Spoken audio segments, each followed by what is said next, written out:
गाय को कौन सा फल खिलाने से उत्तम फलों की प्राप्ति होती है? तो गाय को एक रोटी खिलाने से मनुष्य को कौन सा फल मिलता है? गाय की सेवा करने से और उसे रोटी खिलाने से क्या फल मिलता है? गाय के किस अंग को स्पर्श करने से रोग नष्ट होते हैं? गाय को नमस्कार करने से क्या फल मिलता है? इससे मनुष्य को कितना फायदा मिलता है? आज हम प्राचीन महान कथा के माध्यम से आपको बताते हैं। तो चलिए बिना देरी के आपको सुनाते हैं गौ माता की ये महान कथा।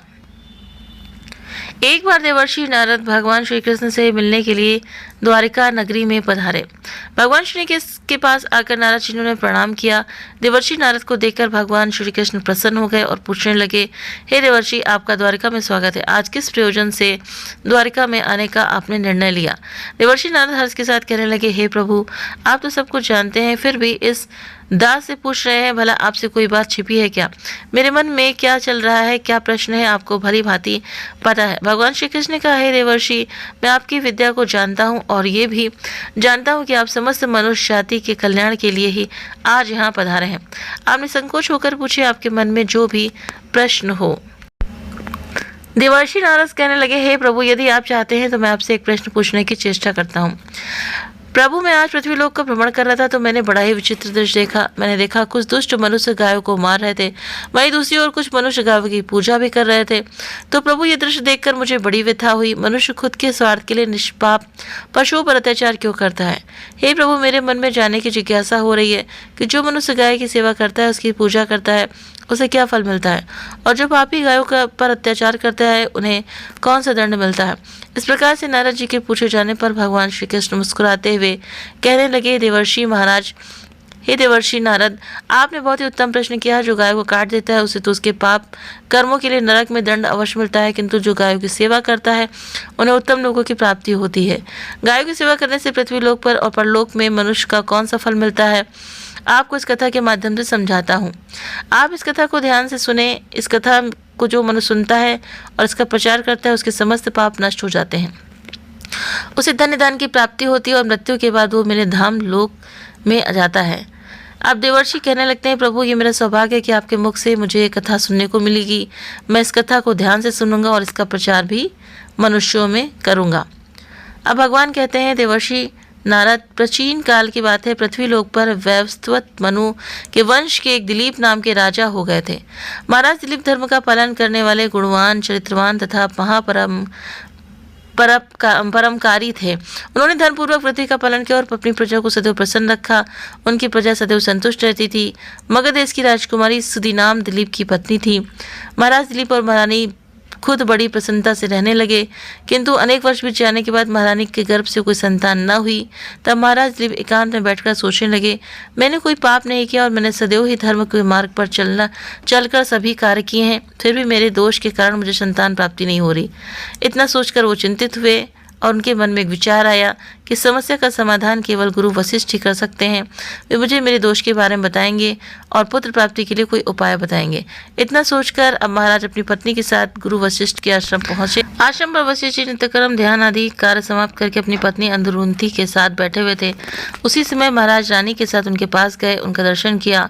वशिष्ठ जी ने महाराज दिलीप का स्वागत किया और पत्नी अरुंधति से महारानी का स्वागत किया और उनका कुशल मंगल पूछते हुए उन्हें आशीर्वाद दिया।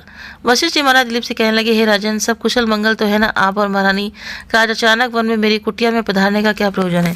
किस कारण से एक महान सम्राट को अपना राजपाट छोड़कर वन में आना पड़ा? एवं तो कुल के सभी राजा महाराजा पुत्र उत्पन्न करके उन्हें अपना राज्य सौंपकर तपस्या करने के लिए वन में आते हैं, किंतु आप अभी भी जवान हैं। आपने अभी भी अपने राज्य का कारोबार संभाला है। आपने अभी तक पुत्र की उत्पन्न नहीं किया है, फिर आप ऐसे अपना राजपाट छोड़कर वन में क्यों चले आए? यह आप जैसे महान सम्राट को शोभा नहीं देता। फिर महाराज कहते हैं, हे महर्षि, मैं आपके यहाँ तपस्या करने के लिए नहीं आया। गुरुदेव, मैं आपके पास सहायता मांगने आया हूँ। कृपया आप मेरी सहायता कीजिए, मैं बहुत दुख में हूँ। फिर महर्षि वशिष्ठ कहते हैं, हे राजन, आपके जैसे महान सम्राट को भला किस बात की सहायता चाहिए? आप तो स्वयं सभी की रक्षा एवं सहायता करने में सक्षम हैं। महाराज दिलीप कहते हैं, हे गुरुदेव, मैं आपके पास ये जानने के लिए आया हूँ कि किस दोष के कारण मुझे अभी तक पुत्र की प्राप्ति नहीं हुई है।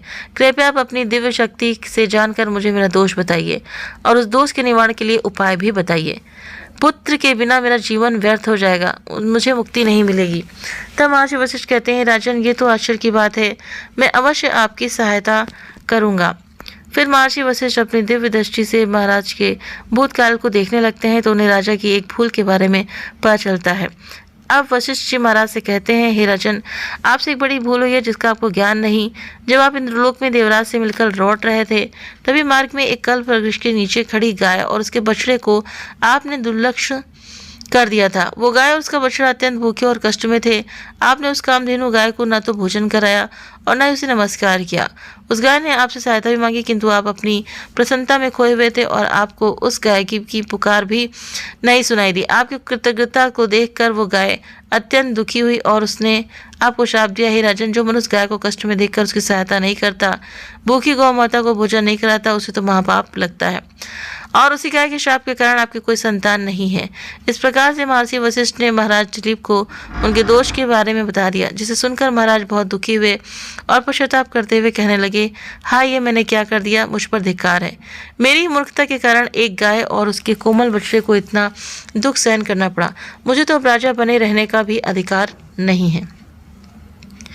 महाराज महर्षि वशिष्ठ कहते हैं कि गुरुदेव, मैं अपनी इस भूल को सुधारना चाहता हूँ।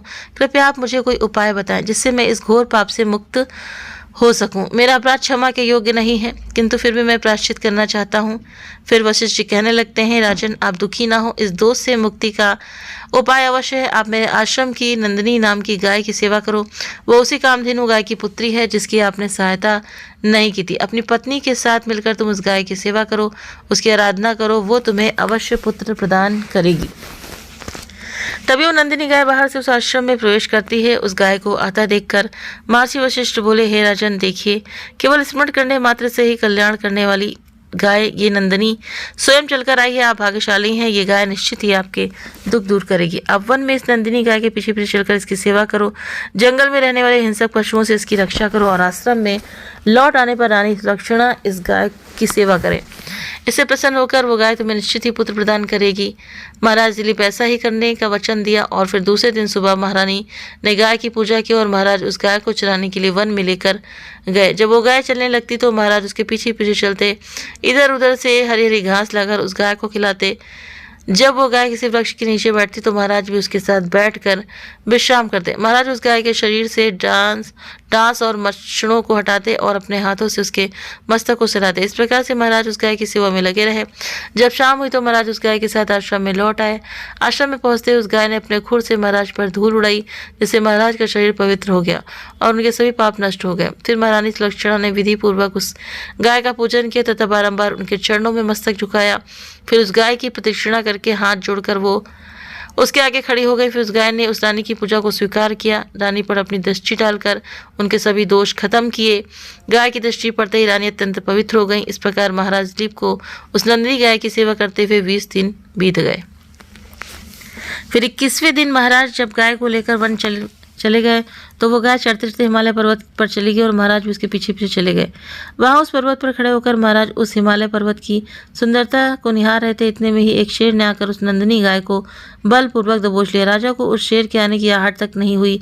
उस शेर के चुंगल से फंसी नंदिनी ने दयनीय स्वर से बड़े जोर से चित्कार किया, हे महाराज, मेरी रक्षा करो, हे महाराज, मेरी रक्षा करो। जैसे ही महाराज ने उस गाय की पुकार सुनी तो उन्होंने देखा कि एक भयंकर शेर ने उस गाय को दबोच लिया है और उस गाय की आंखों से आंसुओं की धार बह रही है, जिसे देखकर महाराज व्यथित हो उठे और उन्होंने तुरंत ही अपना बाण निकाला और धनुष की डोरी पर रखा और उस शेर को मारने के लिए प्रत्यंचा खींची। उसी समय उस शेर ने महाराज की तरफ देखा। उस शेर की दृष्टि पहले ही पड़ते ही महाराज का शरीर स्तब्ध हो गया। उनकी शक्ति क्षीण हो गई, उनका सारा बल नष्ट हो गया। जब उनके अंदर उस बाण को छोड़ने की भी शक्ति नहीं रही तब वो शेर उस महाराज से बोलने लगा, हे राजन, मेरे ऊपर प्रहार करना तुम्हारे बस की बात नहीं है, क्योंकि भगवान शिव मेरी ही पीठ पर पैर रखकर नंदी पर बैठते हैं। इसीलिए तुम मुझे मारने की चेष्टा मत करो और यहाँ से लौट जाओ। विधाता ने इस गाय को आज मेरा ग्रास नियुक्त किया है, इसीलिए तुम इसमें दखल मत दो। मैं जानता हूँ तुम सूर्यवंश के जन्मे राजा दिलीप हो। इस हिमालय पर्वत पर भगवान शिव की बड़ी माया फैली हुई है, इसीलिए तुम तुरंत ही यहाँ से निकल जाओ। फिर महाराज बोलने लगे, हे मृगराज, कृपया आप इस गाय को न मारें। ये महर्षि वशिष्ठ जी के संपूर्ण मनोरथ को पूर्ण करने वाली एक नंदिनी गाय है। इसकी हत्या करने पर तुम्हें महापाप लगेगा। गुरुदेव ने मुझे इस गाय की रक्षा और सेवा करने का आदेश दिया है। इस गाय का एक बछड़ा भी है जो घर पर इसकी राह देख रहा है। मैं इस गाय को मरने के लिए छोड़कर नहीं जा सकता। तुम भगवान शिव के सेवक हो, इसलिए तुम्हारे हाथ से इस गाय को छुड़ाना मेरे लिए असंभव है। इसलिए हे मृगराज, मेरी आपसे विनती है कि आप इस गाय को जीवन दान दो। इस गाय के बदले में मैं तुम्हें अपना शरीर समर्पित करता हूँ, जिससे तुम्हारी भूख भी शांत हो जाएगी और इस गाय की रक्षा हो जाएगी और मेरे वचन का पालन भी हो जाएगा। साथ ही गौ रक्षा के लिए प्राण त्यागने से मुझे उत्तम गति की प्राप्ति होगी। इतना कहकर महाराज उस शेर के सामने हाथ जोड़कर बैठ गए और आंखें बंद की। फिर अचानक से उस राजा के कानों में स्वर पड़े, बेटा उठो, मैं तुम्हारी सेवा से अत्यंत प्रसन्न हूँ। ये सुनकर महाराज खड़े हुए और उन्होंने अपने सामने उस गाय को देखा और वो शेर कहीं दिखाई नहीं दे रहा था। तब वो नंदिनी गाय राजा दिलीप से कहने लगी, हे राजन, मैंने ही अपनी माया से शेर का रूप धारण करके तुम्हारी परीक्षा ली है। यमराज भी मुझे पकड़ने का विचार नहीं कर सकते। मेरी रक्षा के लिए तो अपने प्राण देने के लिए तैयार थे, इसीलिए मैं तुम पर बहुत प्रसन्न हूँ। अब तुम मुझसे वरदान मांगो, जो तुम्हारी मनोकामना है वो कहो, मैं अवश्य पूर्ण करूंगा। फिर महाराज कहते हैं, गौ माता, मेरे मन में जो इच्छा है आप वो अवश्य जानती होंगी। कृपया मुझे पुत्र प्रदान कीजिए, मेरी यही कामना है। फिर उस नंदिनी गाय ने कहा, हे बेटा, तुम पत्ते के द्रोण में मेरा दूध लेकर उसका पान करो। इससे तुम्हें अत्यंत बुद्धिमान और गुणवान पुत्र की प्राप्ति होगी। महाराज दिलीप कहने लगे, हे माता, आपके मधुर वचन सुनकर ही मैं तृप्त हो चुका हूँ। अब आप मेरे साथ आश्रम चलिए। नंदिनी गाय महाराज दिलीप की भक्ति और समर्पण से अत्यंत प्रसन्न होकर उनके साथ आश्रम लौट लाई। आश्रम पहुंचने पर महारानी सुदक्षिणा ने अपने आगे आकर गाय का पूजन किया। तब उस गाय ने कहा, है महारानी, आप मेरी पीठ को स्पर्श करें, इससे आपको अत्यंत गुणवान, बलवान और विद्वान पुत्र की प्राप्ति होगी। फिर महारानी गाय की पीठ को स्पर्श किया। महाराज और महारानी उस गाय की विधिवत पूजा और आराधना की और उनके अमृत के समान दूध को प्रसाद समझकर ग्रहण किया। उन दोनों की प्रसन्नता देखकर महर्षि वशिष्ठ कहने लगे, हे राजन, अब ये गाय तुम दोनों पर प्रसन्न है, तुम्हारी मनोकामना अवश्य पूर्ण होगी। जो भी मनुष्य गाय की सेवा करता है, उसे भोजन कराता है, उसकी प्रदक्षिणा करता है, उसके सभी मनोरथ सफल होते हैं। जो भी गाय की रक्षा करता है, उसकी कभी दुर्गति नहीं होती। मृत्यु के बाद वो गोकुल में जाता है और भगवान श्री कृष्ण के साक्षात दर्शन करने का सौभाग्य उसे प्राप्त होता है। जो श्रद्धापूर्वक गाय का दूध पीता है, वो सभी रोगों से दूर रहता है। जो गाय की पीठ पर जो कुबड़ होता है, उसे स्पर्श कर लेता है, उसके सभी दोष और पाप नष्ट हो जाते हैं। जो गाय का दान करता है, वो वैतरणी नदी को गाय की पूंछ पकड़कर पार कर लेता है। जो स्त्री रोज गाय को रोटी खिलाती है, वो सौभाग्यशाली बन जाती है।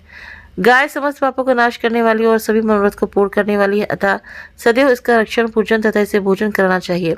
इतना करने से ही मनुष्य सभी ऐश्वर्य को प्राप्त कर लेता है और उसकी दरिद्रता समाप्त हो जाती है। अब भगवान श्री कृष्ण कहते हैं, हे देवर्षि, इस प्रकार से महाराज दिलीप द्वारा गाय की सेवा करने से उन्हें एक पुत्र की प्राप्ति हुई, जिसका नाम रघु रखा गया, जिसके नाम से इस पृथ्वी पर सूर्यवंश की ख्याति हुई और बाद में उसका वंश रघुवंश नाम से प्रसिद्ध हुआ।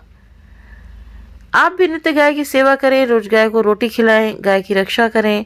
आपको ये कथा कैसे लगी तो कमेंट करके जरूर से जरूर बताएं और वीडियो अगर पसंद आया हो तो लाइक, शेयर, सब्सक्राइब करना ना भूलें। आप अपने कमेंट करके जरूर बताएं। मिलते हैं नेक्स्ट वीडियो में। Thank you.